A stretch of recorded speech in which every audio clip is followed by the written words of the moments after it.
All right, so we're going to do a quick little demo on adjusting your chains. So as you're using a chainsaw, you'll find sometimes that the chain seems to stretch out and get loose on a bar. So if you ever see your chain hanging like this on the bar, that's going to be obviously too loose. The proper tension on a chain should be where it's basically up and snug to that bar, and not hanging down, but it has enough tension that you can it kind of snaps back, but that it still frees wheels around that bar. So I'll kind of show you what I'm looking for and how I'm going to do that on two different types of saws. This saw here has the toolless chain adjuster, kind of a convenient little feature they have on some of the smaller saws. On the bigger professional saws, you're basically always going to have bar nuts. Some of them are captured in the case, some of them are loose, like this one with the 250 where it can actually come all the way off. But I'll show you real fast what I'm going to do here. So essentially, the biggest thing to remember is that as you're tensioning a chain, there's this play in a bar when the cover is loose, and as you're cutting, it's always going to be in that upper position. So if I start tensioning this saw, which on this toolless adjuster, I'm going to loosen this up a little bit to where the bar has some slack.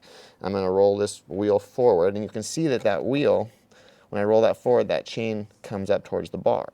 Now if you watch, if I leave this bar down and I run this thing up to where it's basically touching, if I pick this bar up, now all of a sudden I've got a little bit of slack in there again. As that bar pivots up, it's getting a shorter distance, so the chain's going to hang. So if you had tensioned your saw down, as soon as you start cutting, it's going to loosen up on you. So you want to make sure you have upward pressure on that bar tip when you're tensioning your chain. So I'm going to take this wheel, I'm going to roll this until this tie strap essentially just touches the bottom of my bar. Sorry, it's a little difficult from the opposite side here. And I'm going to tighten this thing up, and we're going to check and see where we're at. So I'm going to tighten that up. And again, I'm looking to see that my chain is not hanging. I want to be able to fairly easily roll this chain around and not have it sagging on me. As a chain heats up, it's going to stretch out a little bit, and you're going to have a little bit more slop. So you don't want to see your chain sitting, resting like this. You want to be basically, essentially, just touching the bottom of the bar, be able to kind of pick it up without too much force, and be able to roll it without too much force.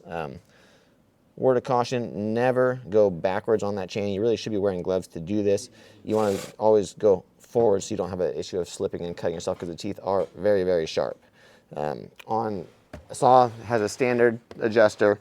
Same principles apply, but it's going to take the screwdriver. So again, I'm going to hold the tip of the bar up. I'm going to tension that thing till we essentially just touch. And I'm going to continue holding the bar tip up while I snug the bar nuts up. And once I've got them snug, I really don't have to hold the bar tip anymore. It should hold itself. I'm going to kind of check and see where I'm at, and I'm going to roll it. And sometimes you'll find that you do this, and then all of a sudden you're like, oh, I'm a little bit loose still. Go ahead, just loosen back up a little bit. You'll notice that bar is going to drop down on me once I get there where I have that play. I might give it just a hair more and try it again. Now you want the bar nuts to be fairly snug so that they don't vibrate loose on you while you're working, but you don't need to crank those things down crazy, crazy tight. Again, I should be able to fairly easily free roll this chain, but not have it sitting there hanging on me out of the bottom.